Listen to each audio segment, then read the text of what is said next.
Hello friends, welcome to the video, and in today's video I am going to review the recently concluded Under 19 Challengers Trophy and will preview the Quadrangular series which is going to be played among India A, India B, West Indies and Sri Lanka Under 19 sides. So the Under 19 Challengers Trophy had been played in Goa from the 1st to the 7th of November. It was comprised of 4 teams and they played in a one-time round-robin league format. Soumya Tiwari, the captain of the reigning side Madhya Pradesh of the Under 19 T20 trophy, was leading the charge of India A. She was also the highest run getter in the tournament. Alongside her, wicketkeeper batter Rishita Basu, Haryana captain Sonia Mendhia, the spin all-rounder, then the pacer Shabnam and Sonam Yadav were some of the stars of this team. The India B side was captained by Delhi skipper Shweta Sehrawat. Bengal skipper and pace sensation Titash Sadhu was the deputy of Sehrawat. Apart from them, Karnataka pacer Mithila Vinod and Nirmiti Rane were the other notable players. Karnataka skipper Nikki Prasad was leading the India C side. It also had some stars like G. Trisha, who has been a consistent performer with the bat in the domestic for the last 1 year, Brishti Maji and pacer Jintimani Kalita, another two notable players who performed well in this Challengers Trophy, which I am going to unfold later in this video. And last but not the least, India D was captained by Najla CMC, and she had the best pace all-rounder in her team, Mumbai's Harle Gala. So this was the talk on the squads. So now let's going to see what happened in the tournament. As teams India C and India B won 2 of their 3 matches each and ended up as top 2 teams in the points table, both of them qualified for the final game. On the other hand, India D and India A, with 1 win each in their pockets, locked horns in the third spot playoff. India A beat India D by 46 runs to clinch the third spot, whereas the table toppers India C, led by Nikki Prasad, ended up being the champions. Shweta Sehrawat's captain's knock of 51 of 48 and Nirmiti Rane's 3-wicket haul went in vain as India B lost by 5 wickets to India C. After losing in the final against MP in the T20 trophy as captain, Nikki Prasad finally got her hands on a trophy. Although India B lost in the final, their captain Shweta Sehrawat played a pivotal role in their run to the final. She scored the most number of runs in the tournament, 163 runs in 4 matches, and she was the only batter who amassed 150 plus runs and tonked most number of 50s as well too in the tournament.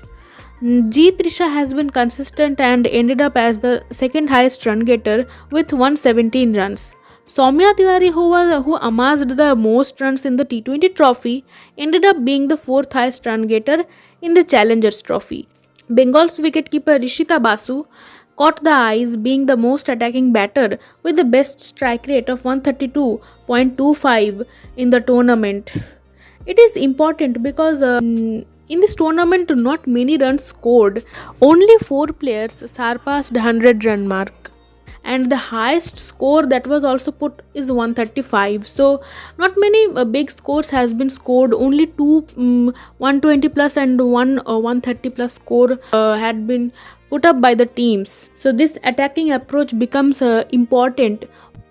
Also, as she is a wicketkeeper batter, and we don't have much wicketkeeper batters in the Indian team who can bat with so much freedom like Richa Ghosh. So we can have Rishita Basu in coming years in the national team. In bowling, Sonam Yadav was the highest wicket taker with 7 scalps to her name. But Assam's pacer Jintimani Kalita had an impactful tournament. Though she only got 3 wickets in 4 matches, but had the best economy of 3.64 and bowled the most number of dot deliveries, 56, and bowled the most number of maiden overs as well too. So you cannot judge a good bowling by only wickets. That is what Jintimani Kalita showed. But after the challengers, the real test comes. The international exposure Indian under 19 girls are going to get.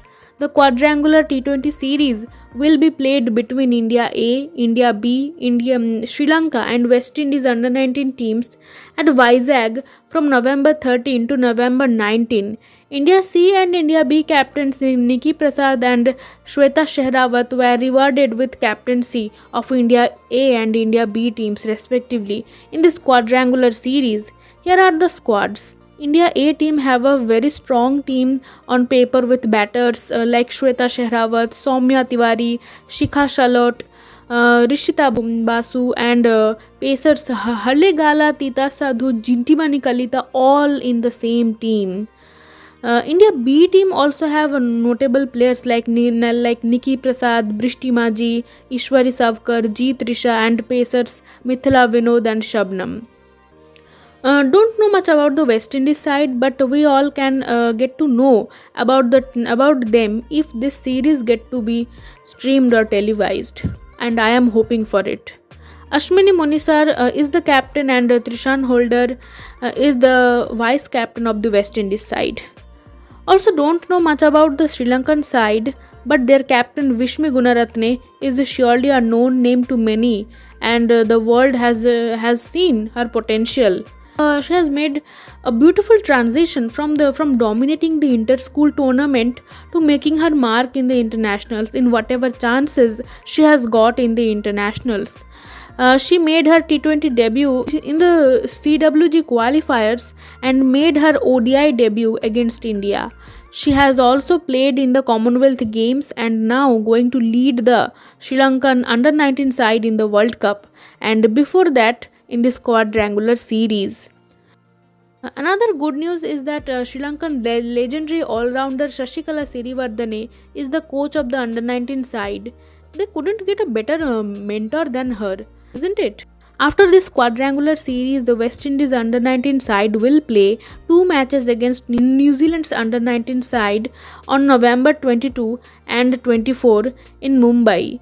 And the last confirmed series for the Indian under 19 girls is the 5-match T20 series against New Zealand at Mumbai from the 27th November to 6th December. So that's it from my side. I will continue to cover the build-up of the under 19 World Cup just like this. So subscribe to my channel for more videos on this. Thank you so much.